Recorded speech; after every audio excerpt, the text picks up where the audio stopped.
Beware of Spoilers. I am Adam.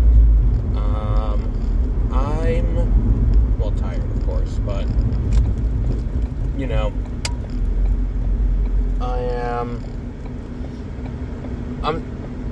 I'm happy the show is over.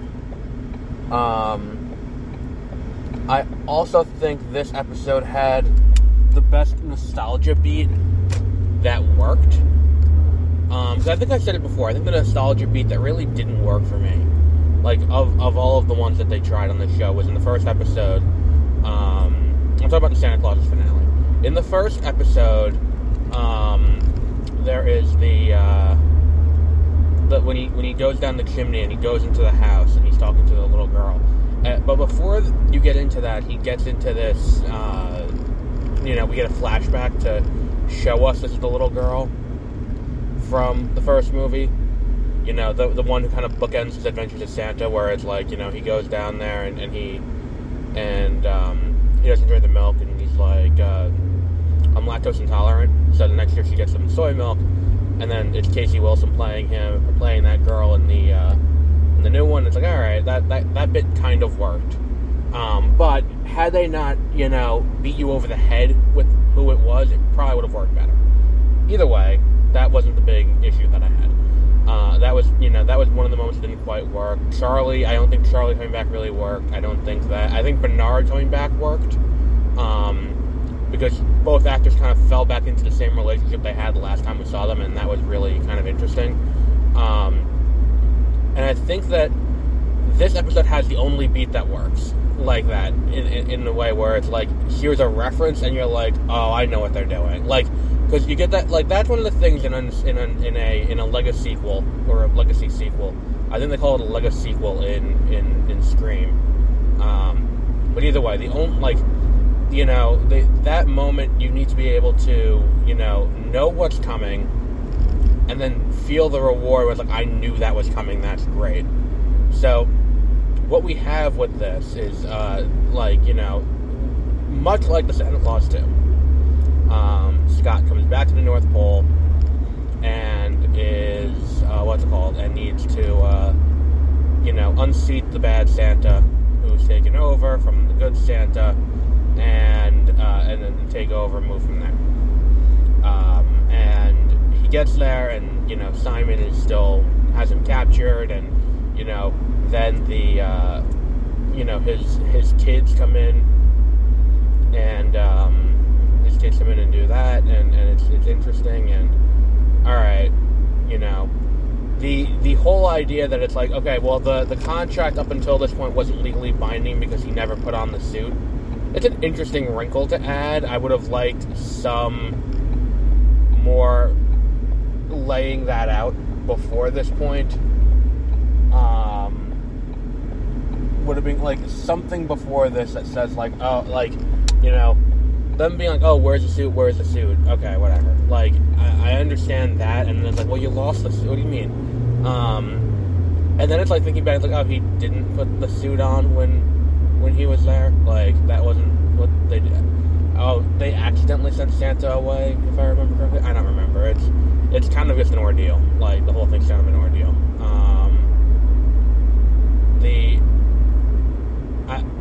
I think that the issue with this comes down to the fact that none of the plot resolutions that happen in this episode really feel earned. And that one moment where you have that one moment where you have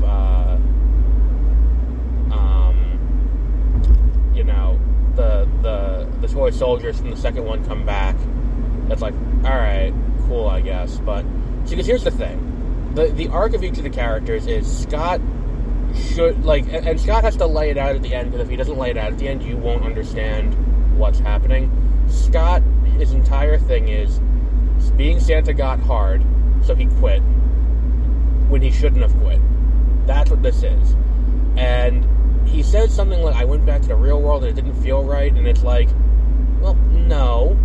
You went back to the real world, and the only thing that you didn't really like was that you were by yourself because your wife had autonomy.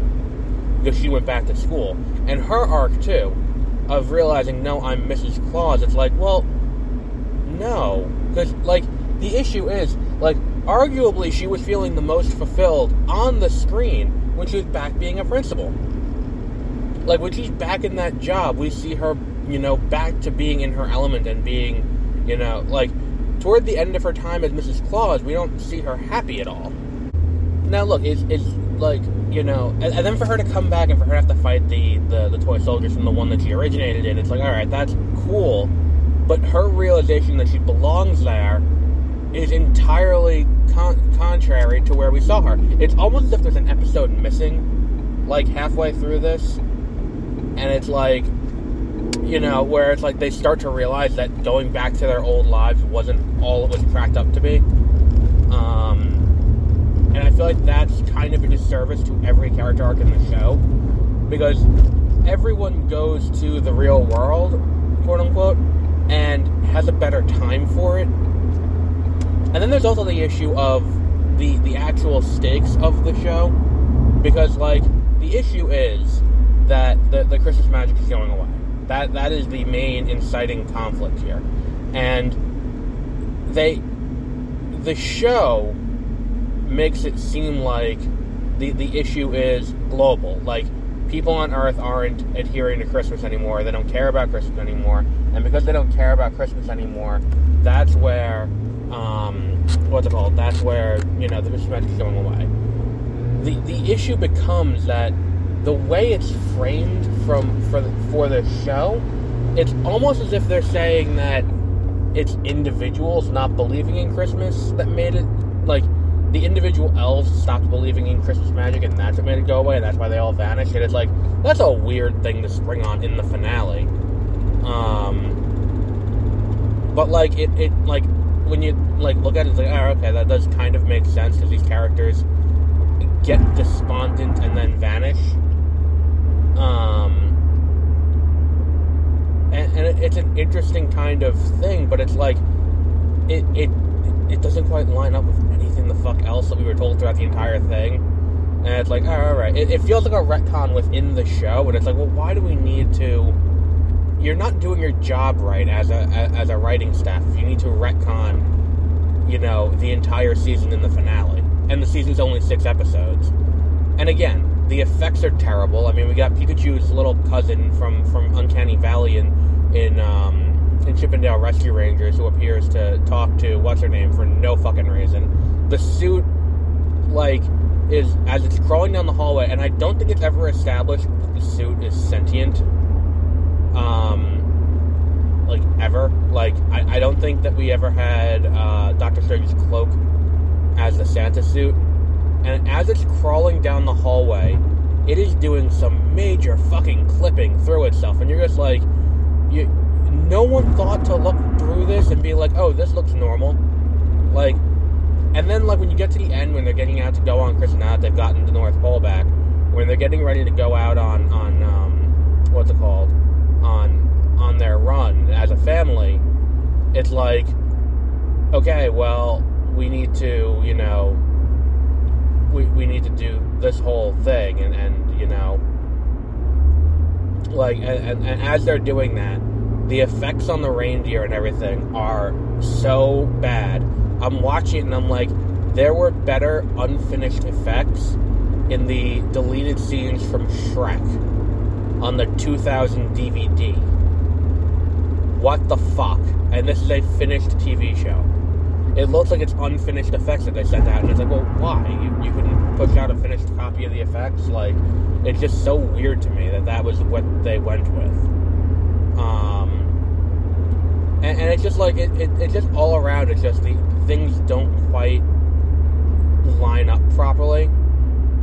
Where it's like, okay, so all of that's happening, and then there's also this, you know, I don't know where the Christmas witch really ties into anything, or what her role is, because I think it's kind of just like they heard the name Christmas Witch and thought it would be, oh, this is an interesting character to add, without thinking about what it is, because her thing is, she delivers presents in Italy. Like, that's, you know, their version of Santa Claus, is they, you know, you get fruits and stuff like that from La Befana, and it's like, you know, I'm looking at that and it's like, oh, well, they were all male Santas, and Carol's like, yeah, and it's like, yeah, I don't think that's necessarily the issue. The issue here is that La Befana wasn't involved in that, which she definitely should have been, because she's just our regional Santa, who also happens to live the North Pole for reasons.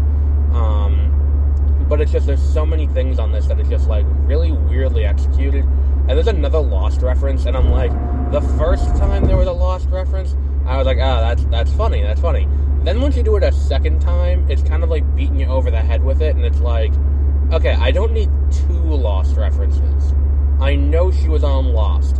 And the thing is, if you understood the first one, because the first one's a little more on the nose, it's kind of like that beat in the episode with P.T. Barnum of Legends of Tomorrow, where they're like, oh, let's go to the Titanic, and Stein gets adamant, no, we will not go to the Titanic, we will never go to the Titanic, whoever designed that ship should be killed, and, you know, that's obviously because if Victor Garber played the guy who designed the Titanic in Titanic. So, look, like, you know, it's that kind of thing where it's like, you know, like, well, why don't we just say we were lost on a deserted island? And Carol goes, no, like, it's just confusing after a while. And it's small, it's subtle, and it works. The thing is, if you get that joke, the second joke, where it's like there's this smoke creature that we end up finding out is La Befana, you know, using the smoke, it comes in, and when Carol goes, oh, I've seen something like this before, it's like, oh, okay, well, yeah. Like, if you got the joke about the island, this is also a joke you will get. And it's so weird, because it's like, it breaks the fourth wall in a really weird way, because, like, the other references and stuff don't necessarily break the fourth wall, where it's like, okay, well, we're going to, what's it called? We're going to do,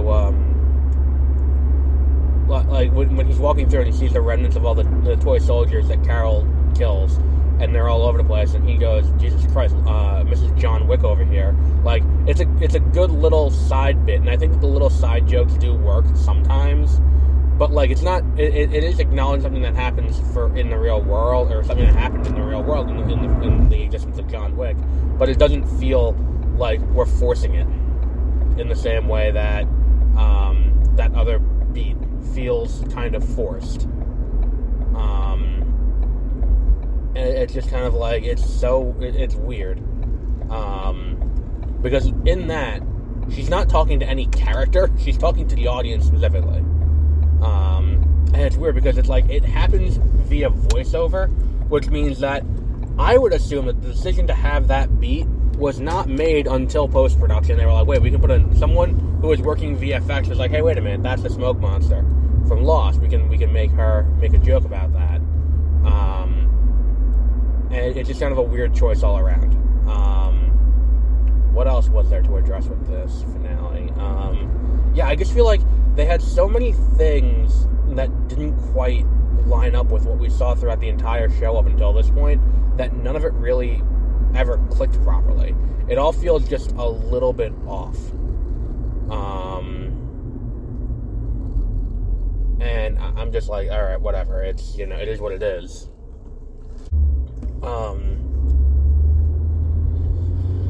I don't know. It is what it is, I guess. Is what I'm going for on this. I mean, look, I think that the finale is the most visually interesting of the episodes, and at least will keep you engaged, unlike the past 5. But much like the previous episode, it asks more questions than it answers. And the answers that it does give are not, are not, you know, fulfilling. It's like, you know, the whole thing where it's like the existence of Mrs. Claus Mrs. Claus never existed until, they just had that as part of the myth. There was no Mrs. Claus. Santa was perpetually a bachelor for hundreds of thousands of years.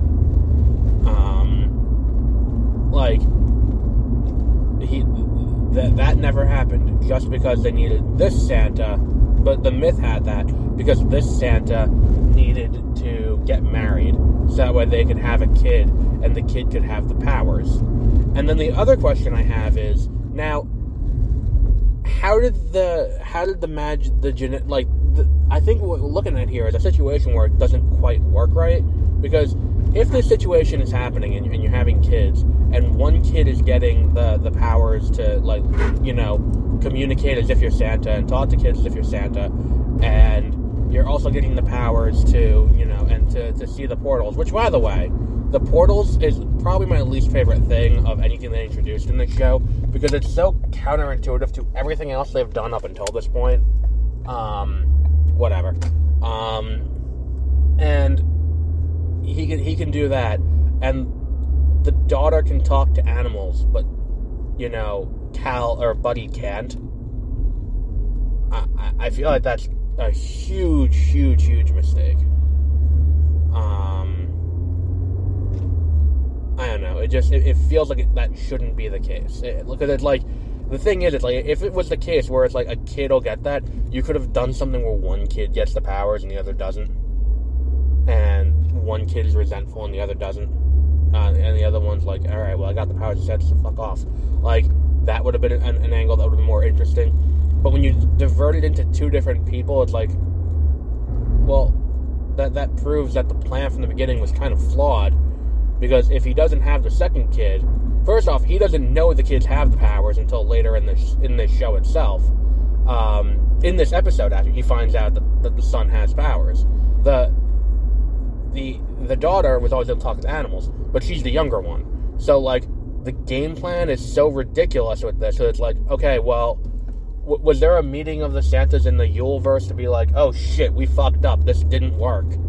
Because that's the thing, is, like, if the point was to have a kid and have the powers passed to the kid and have the kid be the next Santa, which, again, I'm not entirely I don't remember why they needed to do that, but it doesn't feel like a need, and it just feels like a way to do the inverse Spider-Verse, where it's like, the point of Spider-Verse is anyone can wear the suit, which was kind of what this show was. Anyone can wear the suit, anyone can be Santa, except for the fact that it very specifically has to be Scott, because for centuries they've been thinking about how to do this to keep Christmas going, and it has to be Scott, otherwise it's no one. But we'll wrap up there for today. Tonight we will be seeing Avatar: The Way of Water. I'm going at 5:45 to see this movie. 3.5 hours long, so that's how long the theater tells you how long it is with ads or with the trailers. So hopefully, you know, that's accurate, or I mean, hopefully it's not accurate, really, for being honest. I'm not seeing it in IMAX, I am seeing it in 3D though. So we'll have a review of that tomorrow. So later today. So until then, have a great rest of your week.